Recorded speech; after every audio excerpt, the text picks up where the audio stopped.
artinya kepentingan internasional khususnya kaum-kaum teori memang punya kepentingan terhadap keberadaan tembakau khususnya di Indonesia, wabil khususnya di Temanggung. Sehingga kalau sampai regulasi ini ditandatangani, apalagi kalau kita lihat di dalam perjanjian internasional kan pasti ada traktat, ada konvensi dan sebagainya. Kalau itu Indonesia berarti mau tidak mau harus tanda tangani itu. Tapi langkah itu bisa kita hentikan manakala kita kompak. Untuk itu maka berikutnya dari Astanu untuk bisa berpendapat beberapa dua patah kata yang berkaitan dengan PP 109. Monggo waktunya kami persilakan.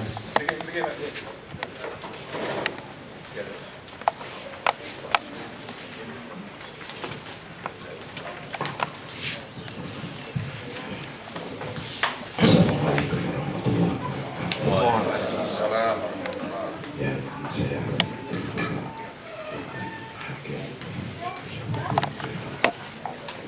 teman-teman sekalian dari Abdi Wisnu dan Ansor, ketiga para petani semuanya.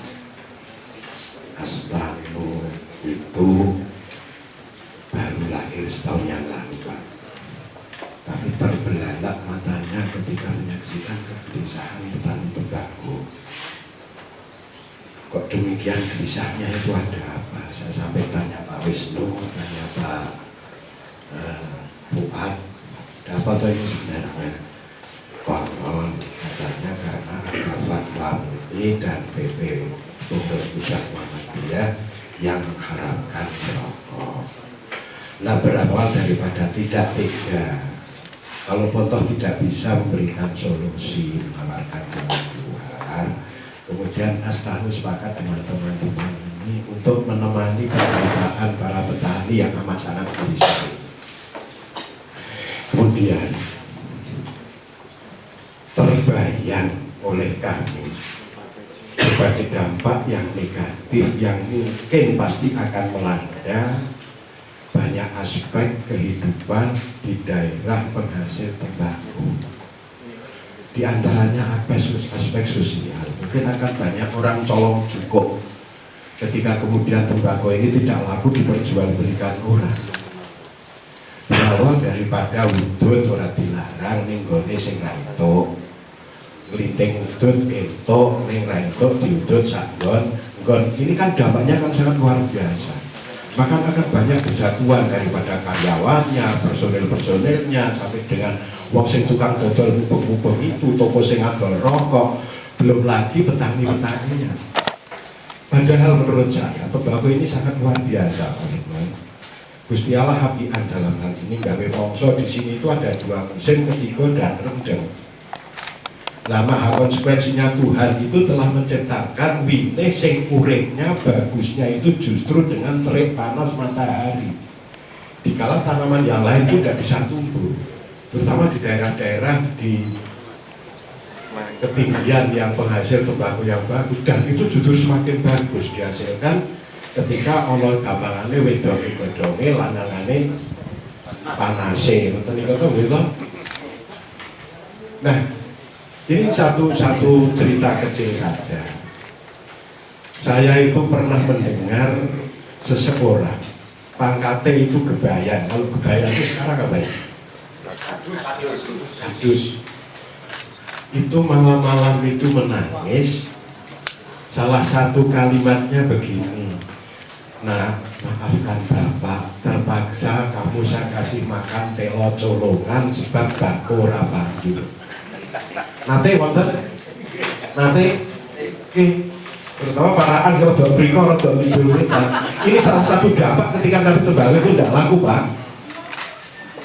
Kemudian saya berpikir, apa sih yang undang-undangnya rada mikir kan anomalisasi daerah bakon bagaimana itu? Ya, ini satu, ini dampak sosial. Saya juga tidak bisa membayangkan pendidikan. Sekarang ini alhamdulillah daerah penghasil tembakau itu sudah banyak dihasilkan sarjana. Tapi itu tidak akan ada kanggo gawenya nanti ketika tembakau itu tidak laku, sebab generasi akan terputus sampai di situ. Situ orang bisa meragati sekolah itu nanti kalau juga lagi kesehatan. Kayak mau mati lalu. Satu, rak tuku obat yang juga semakin mahal, bayar rumah sakit juga semakin mahal. Karena apa? Tentu saja ketika ini kemudian dampak daripada PP 109 ini akan tertimpa oleh petani, kemudian akan banyak terjadi pengangguran-pengangguran, otomatis lahan itu tidak akan efektif lagi ketika kemudian hanya bisa ditanami satu jenis tanaman yang nilainya tidak seberapa pada musim penghujan. Yang kedua, saya terima kasih kepada panitia telah diperkenankan untuk turut hadir ya di dalam rangka diskusi masa depan pertembakoan Kabupaten Temanggung. Ini saya mohon sedikit penjelasan ya. Memang kalau saya ini asli bibit Temanggung, tapi kemudian saya itu luruh pangan di tempatnya Pak Yahya itu. Iya, terus pangannya Pak Yahya itu saya Kajora. Ya di sana pun juga tembakau juga hidup, tapi gunungnya juga masih sama. Apa ini ya melu dirombong ke Temanggung apa Menoreh? Apa menoreh? Saya tidak tahu itu. Saya tidak tahu. Maka kalau kita bicara tentang masa depan pertembakauan Temanggung, nah ini kadang-kadang menimbulkan pertanyaan. Sebenarnya prioritas kita itu dodol bako apa gairah?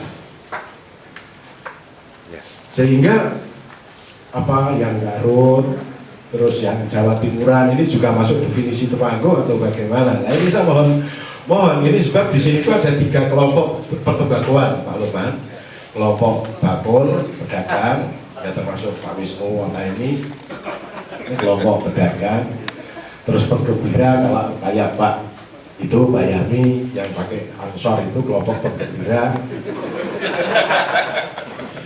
Nah, terus ada lagi kelompok gaok-gaok dan ada kelompok petani. Ada kelompok gaok dan kelompok petani. Nah ini diskusi ini untuk kelompok yang mana ini? Ini saya tadi juga mohon diperjelas itu. Nah kalau itu jawabnya ini menyeluruh, ya monggo lah nanti kepada pemerintah. Ini barangkali ada apa ya? Ada kepedulian. Apa kita prioritaskan dodol bako, apa kita prioritaskan petani Temanggung yang dengan kualitas yang diharapkan oleh sebenarnya oleh banyak pihak itu.